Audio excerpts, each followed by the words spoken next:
ፕሬዝዳንት ኢሳያስ አፈወርቂ ካይሮ ድሕሪ ምእታዎም ኣብ ዘለው ሒደት ሰዓታት መሪሕነት ቀዳማይ ሚኒስተር ዶክተር አብይ አሕመድ ጽዑቕ ወተሃደራዊ ምንቅስቓስ ናብ ዓሰብ ብዕሊ ጀሚሩሎም ነዊሕን ማእኸላይን ርሕቀት ዝወንጨፉ ሚሳኤላት ዝተሸከማ ገዘፍቲ ተሽከርከርቲ ብኣንፈት ዓፋር ናብ ዓሰብ ጉዕዞ ጀሚረን ኣለዋ። እዚ ከምዚ ኢሉ እንዳሃለው እውን ብኣንፈት ሱዳን ዝወፁ ዘሎ ሓደሽቲ ሓበሬታ ኣብ ወጥሪ ኢትዮ ኤርትራ ሓድሽ ጽልዋ እንዳወለደ ይርከብ። ሰላምታ ይረስዓናን ከመይለኹም ክቡራትን ፍትዋትን ተኸታተልቲ መደብ ሳባዋይን ታይምስ ቀርና አፍሪካ ናብ ዝኸፍዓ ሓደጋ ተመርሕላ ስፍሕ ዝበለ ትንታነ ኣብዚ ሰዓት እዚ ናባኹም ንምባል ኣብ ሰዓትና ተረኺብና ኣለና። ላይክ፣ ኮሜንት፣ ሼር፣ ሰብስክራይብ ብምግባር ኣካል ቤተሰብና ንኽትኮኑ እንዳሓተትና ናብ ትንታነና ክነስክረኩም።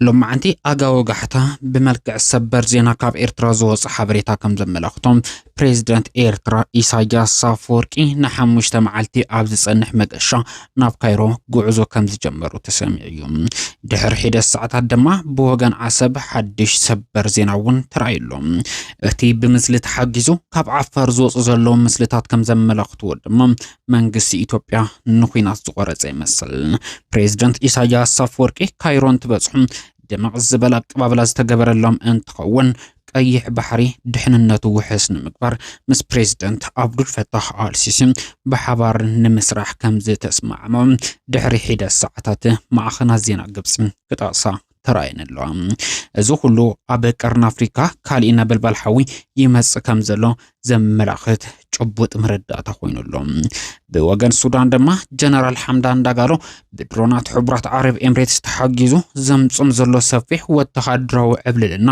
ኣብ ዞባ ቀርና አፍሪካ ካሊ ስጋትን ሻኡለትን ኮይኑ ይርከብ። መንግስቲ ኢትዮጵያ ምስ ሶማሌላንድ ዝበጽሖ ስምምዕነት ኢድኣታውነት ቱርኪ ቅልቅል መባሉ ሲዕቡ ኢዱ ክስሕብ ዝተገደደ እንትኸውን ከምቲ ቱርኪ ኢዳ ሓዊሳነት ጉዳይ ዝዘረገትሎም በአንፈት ኤርትራ ሳልሳይ ወገን ተወሊዱ ኢድኣታውነት ከይመጽእ በዘብል በቁልጡፍ ዓሰብና መቆጻር ተልመ ከም ዘለዎ ይግለጽ። በፍላይ ፕሬዝዳንት ሐሰን ሼክ መሐመድ ቱርኪ ኣብ ወደባት ሶማሌላንድ ተረባሒት ትኾነሉ ሓድሽ ትልሚ ሒዙ ቅልቅል ብምባል መሪሕነት ቀዳማይ ሚኒስተር ዶክተር አብይ አሕመድ ን50 ዓመታት ምስ ሶማሌላንድ ነዝበጽሖ ስምምዕነት ክትዘርግ ዝኸኣለት እንትትከውን ኤርትራውን ዓሰብ ንኻሊ ሓያል ሃገር ብምሃብ ኢትዮጵያ ንዝተለመቶ ንዝሓሰበቶ ኩሉ ንምዝራክ ይትንቀሳቀስ መሪሕነት ቀዳማይ ሚኒስተር ዶክተር አብይ አሕመድ ናብ ዓሰብ ገጽ ክችኩል ተገዲዱሎም።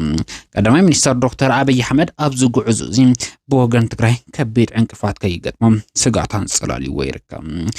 በርግጽ ቀዳማይ ሚኒስተር ዶክተር አብይ አሕመድ ኣብ ቀርና አፍሪካ ሰፊሕ ዲፕሎማሲያዊ ጻዕታት ብምሕዳር ጂኦፖለቲካዊ ረብሓን ንምርካብ ኣብ ምንቅስቓስ እትርከብ ኣብ ዲፕሎማሲያዊ ምንቅስቓስ ዓለምና እውን ተሰማዕነት ከም ዘለዋ ዝነገረላ ሕብራት ዓረብ ኤምሬትስ ኣብ ጎና ሰሊፉ እዩ። በዚ መንጽር ድማ ናብ ዓሰብ ናብ ዝገብሮ ጉዕዞ ብዙሕ ዕንቅፋትን ከይገጥሞ ከም ዝኽእል ይትልም። በኻሊ ወገን እውን መሪሕነት ቀዳማይ ሚኒስተር ዶክተር አብይ አሕመድ ጀነራል ሐምዳን ዳጋሎ ዘርእዮ ዘለዎ ወተሃደራዊ ጸብላልነት ዓብይ ተስፋ ከም ዝሰነቀ ይዝነገረሎም። ብተቃራኒው ፕሬዝዳንት ኢሳያስ አፈወርቂ ስኽን ኢሎም ብዝገብርዎ ምንቅስቓስን ብዘለዎም ልምዲ ተሓጊዞም ኣብ ቀርና አፍሪካ ገውለል ኮይኖም ክወጽሉ ዝኽእሉ ባይታን ንምፍጣር ኣዝዩ ጥንኩር ዝኾነ ዲፕሎማሲያዊ ምንቅስቓስ ኣጠናኺሮም ቀጺሎም ይርከቡ። ግብጽ ናብ ጉዳይ ቀይሕ ባሕሪ ክትመጽእ ዘገደዱ ፕሬዝዳንት ኢሳያስ አፈወርቂ ስዑድ ዓረብ ኣብ ጎኖም ናይ ምግባር ዕድሎም ሰፊሕ ከም ዝኾነ ይነገረሎም። በግልጽ ንኢራን ናብ ጉዳይ ዝንምእታው ዋላ እኳ እንተዘይደፈሩ ውሽጣ ግን ኢራን ቅልጽማ ኣብ ቀርና አፍሪካ ንኽተርኢ በሮም ካብ ዝኸፈቱ ጸኒሖም እዮም። ፕሬዝዳንት ኢሳያስ አፈወርቂ ንጀነራል አብዱልፈታህ አልቡርሃኒ ድጋፍ ብምሃብ ድማ ኣብ ሱዳን በኽልተ እግሩ ጠጠው ክብል ዘኽእሎ ወተሃደራዊ ዓቕሚ ካሃንጽ ገይሮም እዮም። በዚ ኩሉ መንጽር ፕሬዝዳንት ኢሳያስ አፈወርቂ بوتخادرو عقب خنا بدبلوماساو ጉዕዞታት ንቀዳማይ ሚኒስተር ዶክተር አብይ አሕመድ ከቀደምዎ ከም ዘይተርፉ ይዝነገረሎም ሕዚ ድማ ፕሬዝዳንት ኢሳያስ አፈወርቂ ናብ ካይሮ ኣብ ዝገበርዎ መገሻ ኢድኣታውነት ግብፂ ኣብ ዓሰብ ከይወለደ ብወገን 4 ኪሎ ከቢድ ሸዕሎትን ስጋትን ፈጢሩ ይርከብ። ብፍላይ ቀዳማይ ሚኒስትር ዶክተር አብይ አሕመድ ኣብ መፈለምታ ዓመት 2024 ዓመተ ምህረት ብኣቆጻጽራ ምዕራባውያን ሶማሌላንድ ኣብ ዝበጽሖ ስምምዕነት ወደብ ረኺበ ዋላ እኳ እንተበለ መንግስቲ ሶማሌ ምስ ቱርኪ ምስ ዝፈጥሮ ስምምዕነት ትልምታቱ ሃደሽ ክብሉ ኺሎም እዮም። ኣብዚ ብተወሳኺ ንኢትዮጵያ ወደብ ብምክራይ ቁጠባዊ ዓቕማ ክትንክር ዝገበረት ጅቡቲ ኢትዮጵያ ካሊእ በሪ ባሕሪ ንምርካብ ምስ እትገብሮ ጻዕሪ ቁጠባዊ ምንቅስቓሳታ ሓደጋ ከይገጥማ ብምባል ንታጁራ ወደብ ንኢትዮጵያ ንምሃብ ተሊማ ሰሪሓ እያ። ታጁራ ወደብ ኢትዮጵያ ኣልሚዓ ክትጥቀም ዝፈቐደት ጅቡቲ መንግስቲ ኢትዮጵያ ኣብዚ ጉዳይ ንምንታይ ሸለል ከም ዝበለ ንጹር ቅዋም ዋላ እኳ እንተዘይሃለወ እንተስ ብሸለልትነቱ እንተስ ፈሊጡ ንታጁራ ወደብ ገጽ ክህብ ዘይምኽኣሉ ስዑድ ዓረብ ንምልማዕነት ወደብ ከም ዝተስማዕምዐት ተገሊጹሎ።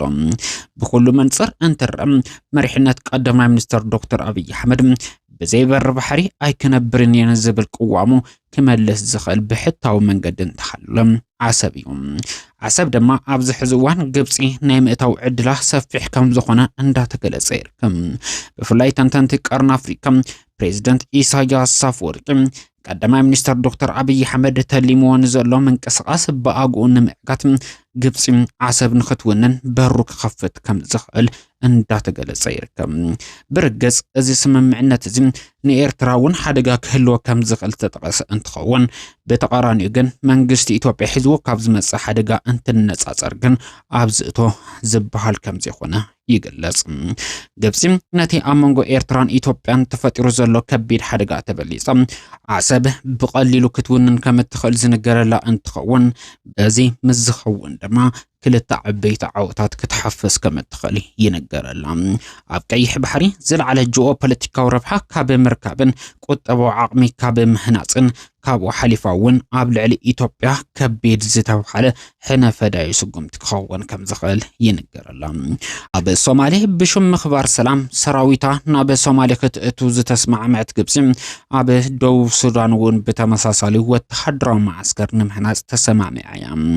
ኣብ ሱዳን ዝጸንሐ ወተሃደራዊ ማዕስከር ዋላ እኳ እንተሃልዋ ጀነራል አብዱልፈታህ አልቡርሃኒ በጀነራል ሐምዳን ዳጋሎ ስዕረት ዝገጥሞ እንተኾይኑ ግን እዚ ወተሃደራዊ ማዕስከር ኣብ ሓደጋ ክወድቕ ይኽእል እዩ። ይኹን እምበር ጀነራል አብዱልፈታህ አልቡርሃኒ ካብ ጀነራል ሐምዳን ዳጋሎ ንዝፍነዎ መጥቃዕቲ ተጻዊሮም ሕነፈዳይ ስጉምቲ ምስ ዝወስድ ግን ግብፂ ኣብ ሱዳን ዝተለመቶ ወተሃደራዊ ማዕስከር ናይ ምጥንኻር ክትልሚ ከም ዘለዋ ይዝነገረላ። እዚ ከምዚ ኢሉ እንዳሃለወ እዩ መንግስቲ ኤርትራ ንግብፂ ናብ ዓሰብ ብምዕዳብ ኢትዮጵያ ብግብፂ ንኽትክበብ ዝዓለመ ሰፊሕ መስርሕ ክጅመር ከም ዝኽእል ዝተገለጸ። እዚ ቅድሚ ምዃኑ ግን መሪሕነት ቀዳማይ ሚኒስትር ዶክተር አብይ አሕመድ ንጽባሕ ዘይበሃል ገዛዕዮ ሒዙ ኣብ ልዕሊ ኤርትራ ኩናት ከይውዕል ስጋት ፈጢሩ ይርከብ። እቲ ናይ ልምዓንቲ ወተሃደራዊ ምንቅስቓስ ብኣንፈት ክልል ዓፋር ድማ ኣብ ልዕሊ ኤርትራ ቁልጡፍ ወተሃደራዊ ስጉምቲ ንምውሳድ ዝተተለመ ኣጀንዳ ክህሉ ከም ዝኽእል ብዙሓት እንዳተገመተ ይርከብ። ወተሃደራዊ ምንቅስቓስ ቀርኒ ኣፍሪካ ከመይ ትዕዘብዎ? ኣብ ኮሜንት